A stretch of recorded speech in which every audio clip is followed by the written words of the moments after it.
Fellas, it's that time of the year. A new expansion is upon us. Edge of Fate is closing out, and the beginning of Renegades is about to begin. Today, guys, we are going to be counting down the 10 biggest changes coming to Renegades, starting with heat weapons. Renegades is bringing about an entirely new class of weapons called heat weapons. Essentially, the blaster class from Star Wars. And as you can tell pretty much from everything in Renegades, guys, everything here is pretty much Star Wars themed. From the campaign missions to the abilities, all the way down to the weapons themselves. But heat weapons are going to be entirely new, and they're going to live alongside all of the many other drops that live within Destiny. These weapons get hotter and hotter as you use them, and instead of just doing a normal reload, you actually vent the weapon. And there's even a way to optimize your vent, essentially giving you a faster reload. Now, I'll say from my time with them, these weapons do feel good to use, and they hit extremely hard. Recently, we reviewed Bitter End, which is like a legendary sweet business that's also a heat weapon. And what you'll quickly find when using these weapons come Renegades, guys, is that you may prefer these heat variants of our Destiny weapons over our base versions, which is going to be an interesting thing going forward because we may be in a situation where Bungie might have to continue to add more and more weapons to this arsenal. And it makes sense considering they've already broken them up into two different archetypes, that being your dynamic heat weapons and your balanced heat weapons. So you never know, guys. We may be in a situation where an entirely new archetype of heat weapons is added, depending on how these two archetypes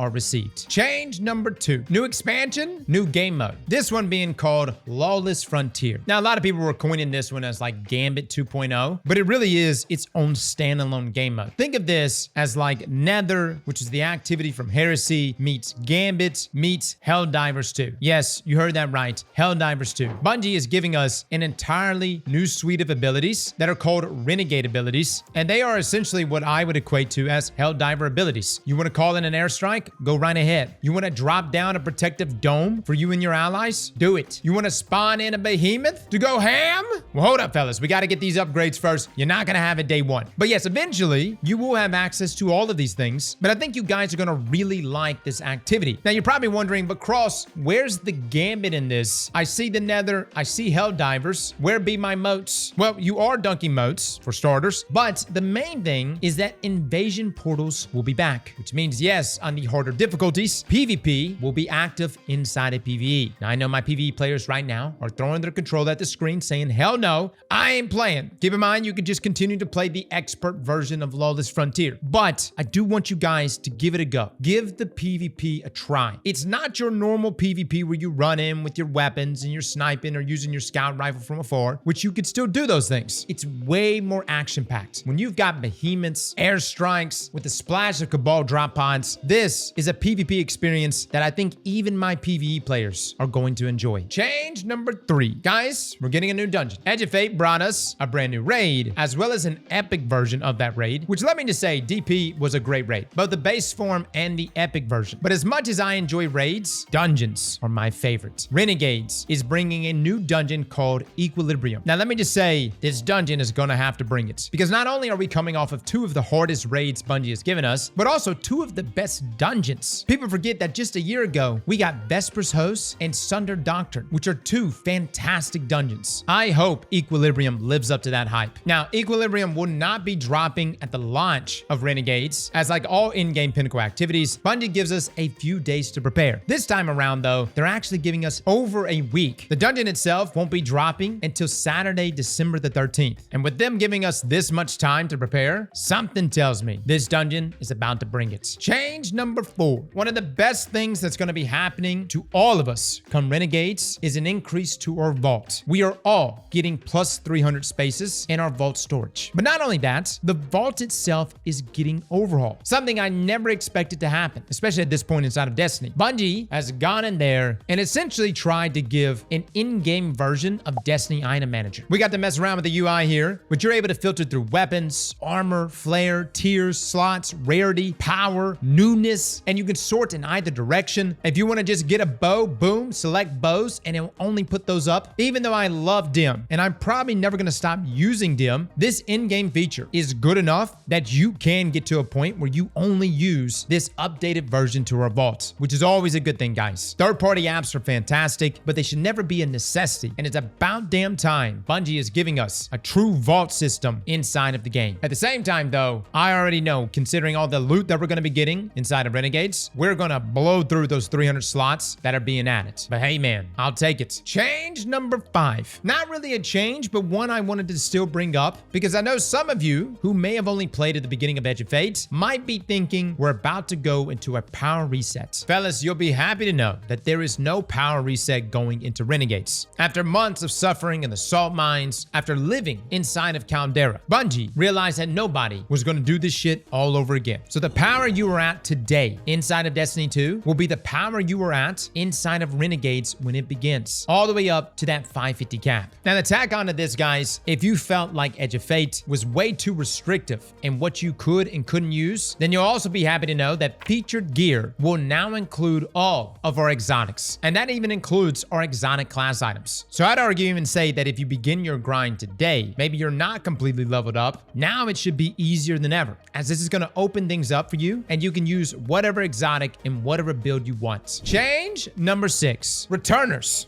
are now my best friends. Guys, if you have not played the game in a very, very long time, it's a good chance you have something called a Returner's Boon. You see, a Returner's Boon increases your XP gains for a whopping 6 whole months. You'll also get something called a Returner's Gift from completing orders. More on that shortly though. Second, the gifts themselves include up to 30 different items, and you can earn up to 10 per week. We're talking exotics, tier 3s, tier 4s, a unique emblem, and Eververse items that will only give you stuff that you don't already own. Third, if you have the Returner's Boon, you should join my fire team, because anyone you're in a fire team with will also share something called Returner's Blessing, increasing everyone's XP gains. It'll also grant portal bonus engrams, and completing orders will give a chance for an exclusive emblem. Guys, if you are looking for a clan today, my clan is completely open to any returner. Come join us, fellas. All you have to do is check out our clan link down below. One of our mods will get a hold of you and will place you in my fire team. And I'm gonna be honest, man, I don't even care if you play the game. You can literally just chill with me. Hell, you can just sit in the back. But I need that sweet, sweet XP. So if you have not played Destiny since the Edge of Fate, or you have fewer than 30 levels on the reward pass, Bungie is about to make you richer, shinier, and perhaps a bit more social. Change number 7. Universal Exotic Armor Ornaments. Now you heard that right. Bungie finally did it. Our Guardians are about to get a lot sexier. For the first time ever, Bungie is going to allow exotic ornaments to be applied to your other exotics. Now, it does have to be of the same class and of the same slot, but the point is, for those exotics that are terribly hideous, look no further than Kepri's Horn, I will now be able to cover that up with a more fashionable exotic. For my fashion lovers out there, this is arguably the biggest level up Bungie could have given you. And what this really means is that you can literally go into their reverse store, buy whatever you think is the sexiest armor set or exotic armor ornaments, and then just use that across everything. Hell, half the time I just buy ornaments for any given exotic, simply because I'm trying to make that given exotic not drag down the rest of my drip. But now that I'm going to be able to transfer my ornaments across the different exotics, maintaining my Titans maximum sexual appeal will be no problem. Now for my PvP players, don't be concerned. This will not work inside the PvP, which means if you see a Titan there wearing ACD feedback, you still know not to punch them. Change number 8. Bungie is finally doing it. They are leaning into 6-player activities. Now it's not like 6-player activities is a new thing, but inside of the portal, we will have a new playlist called Arena Ops. This playlist consists of only 6-man activities. Now they're only launching with a few activities at the beginning of Renegades. That includes Catch Crash from Season of the Plunder, Astro Alignment from Season of the Lost, and Nightmare Containment from Season of the Haunted. Now let me just say, guys, some of you may be thinking to yourselves, bro, with 6 people and the power creep we have, we're gonna run through this. You'll be surprised, man. Astro Alignment literally humbled me. Now think of these activities to be anywhere between 10-15 minutes long, and in my opinion, it's a perfect addition to add on, as some people really do like these big group activities. And for a while there, I thought Bungie had actually forgotten that we as Destiny players like that MMO feel. We want to play with a lot of people. Hell, some of us want them to dial it up and go to 12-man activities. But the reason why Arena Ops excites me is because it does set the stage for any other future 6-man activities. So for the likes of things like Menagerie making a return, it seems likelier now with the addition of Arena Ops. Change number 9. Vanguard Orders. Now I know this may not seem like the biggest change to you, but the Seasonal Hub is getting a facelift with a brand new system of objectives called Orders. These are essentially bounties, but with objectives pushing us to just be more active. Every day, players will automatically receive a handful of common orders, which are game-wide objectives tailored to your equipped loadouts, and completing them will grant you XP, will grant you Bright Dust, and eventually it'll unlock a higher tier legendary order. Now, if you keep doing those, that will then evolve into unlocking an exotic order. All of these having escalating objectives that get tougher, but with bigger payouts. Now, the reason why I bring this up, guys, is because this is a definitive way to net you Bright Dust. The XP, of course, is very nice, but once you pretty much get the artifact mods, it's not something I'm really focused on. But extra Bright Dust, I'm down with that. And you'll want to stay on top of these because when added to the current daily and weekly orders, renamed from challenges, you can be earning over 1,000 Bright Dust a week. I hope this system works as good as Bungie makes it sound. We'll know soon enough. Change number 10, Vanguard Alerts. Now, this is not to be confused with orders. Vanguard Alerts are Bungie's attempt to fix a problem of their own creation. You see, removing the weekly rituals were one of the biggest L's Bungie has ever created, but our cries have finally been heard. In the Seasonal Hub, we will find a weekly curated set of activities from Fireteam Ops to Arena Ops and Crucible Ops, but the biggest one, Grandmaster Alerts. This essentially means that weekly GMs have finally made a return. These hand-picked missions will present modifiers that can be completed weekly for a specific drop, and the loot is supposed to be incredible. We'll get a ton of XP, chronologs, Bright Dust, tier 3 drops at a minimum, and the bonus, Accelerated Assault Origin traits for mid DPS reloads. But that's not all. Included in Vanguard Alerts are another massive course correction, and that is the weekly raid and dungeon rewards. A high-power in-game loot drop that refreshes each week for doing the thing you want to be doing the whole time anyways. This will be in the Seasonal Hub with other Vanguard Alerts and active for both the Desert Perpetual and Equilibrium dungeon. It's about time we got this back for our in-game grinders, but Bungie, let us know when you can get the rest of the raids and dungeons in here. Now, we're still waiting on details on whether this is going to follow the old school seasonal rotation of missions and weapons, or simply be a curated version of the portal. But we can go back to knowing that each weekly reset will give us all a place to go and suffer together. And isn't that what makes Destiny special?